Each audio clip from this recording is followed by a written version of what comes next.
Good morning.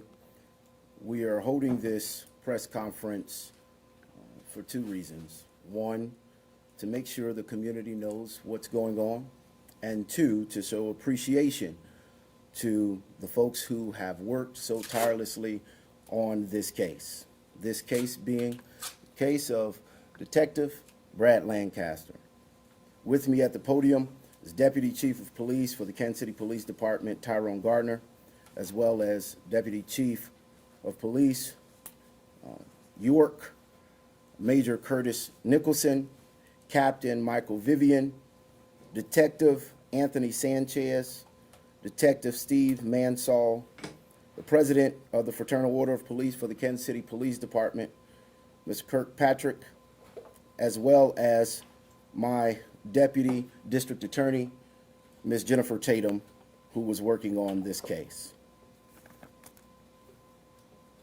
As the District Attorney of Wyandotte County, I wanted to make sure that everyone in Wyandotte County knew that today justice, at least a part of it, a piece of it, was brought to this community and to the family of Detective Brad Lancaster.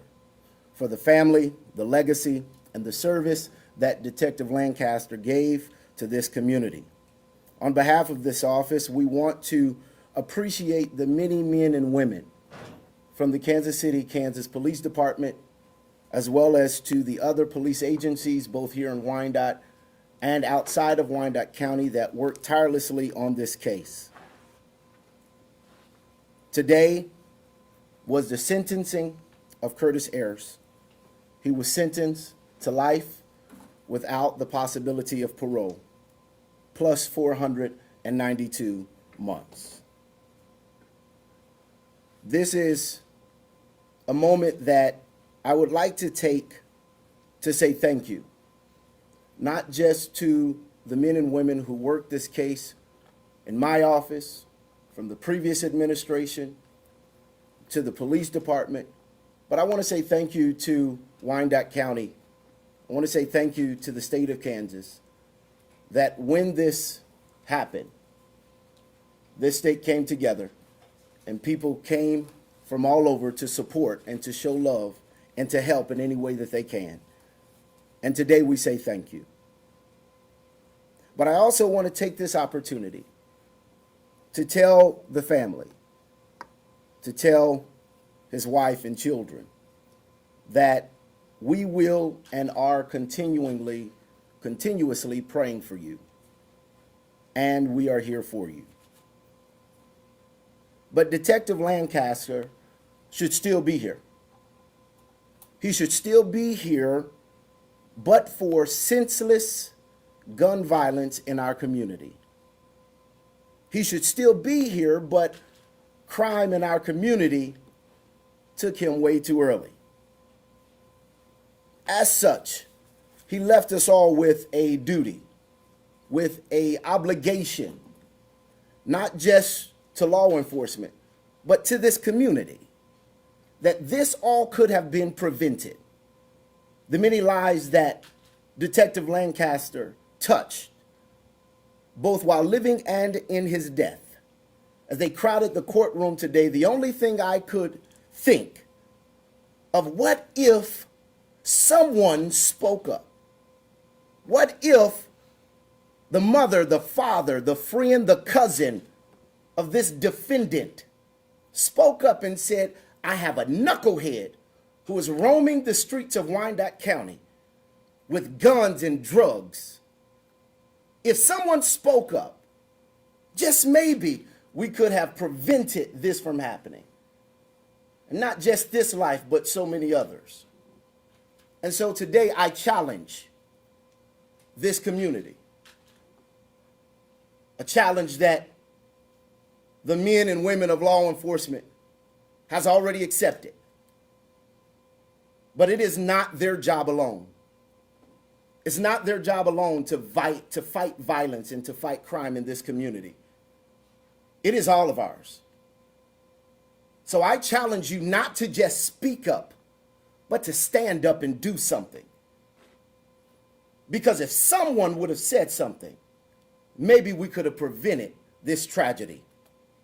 And it is my hope that moving forward, that we will not have to stand in this position more than we have to again. And that our law enforcement can prevent this from happening, not just for their sake, but for all of our sake. But it takes all of us to make a difference. But it must be known that when you take a life in this county, this district attorney's office is going to do everything in my power to make sure that you are taken off the streets of Wyandotte County for as long as possible, especially if you take the life of someone who's committed their life in serving this community. This time, I want to turn it over to Deputy Chief Tyrone Gardner.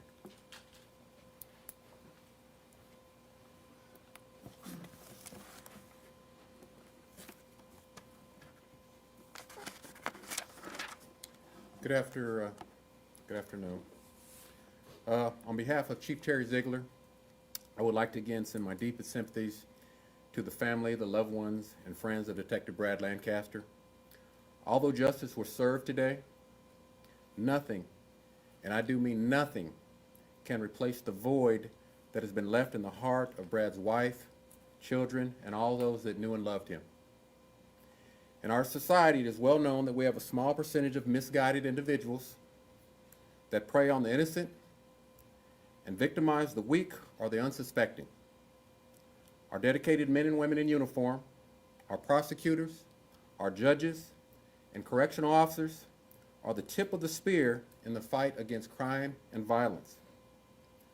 I want to start by giving a special thanks to Captain Vivian, Detective Mansall, Detective Anthony Sanchez, who had the difficult task of conducting an investigation into the death of their fallen coworker and their friend.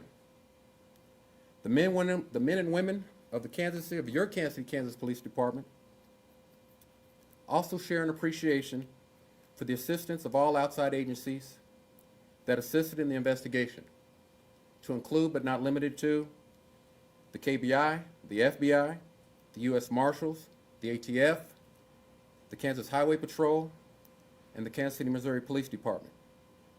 But more importantly, we appreciate the support and the prayers of so many in our community, both locally and abroad. We ask that you keep Detective Lancaster's wife and his daughters in continued thoughts and prayers as they deal with the lifelong void that comes with losing someone so dear and so close. They will need our continued support, and rest assured, we will be willing to provide that support to them if we're called upon to do so. I want everyone to know that Brad will never be forgotten. Never, and I do mean never, will he be forgotten. He will continue to live on in our hearts, our thoughts, and our minds. Again, on behalf of Chief Terry Ziegler and your Kansas Police Department, thank you for the prayers and support that has been shown by so many as we've dealt with this difficult task. Thank you.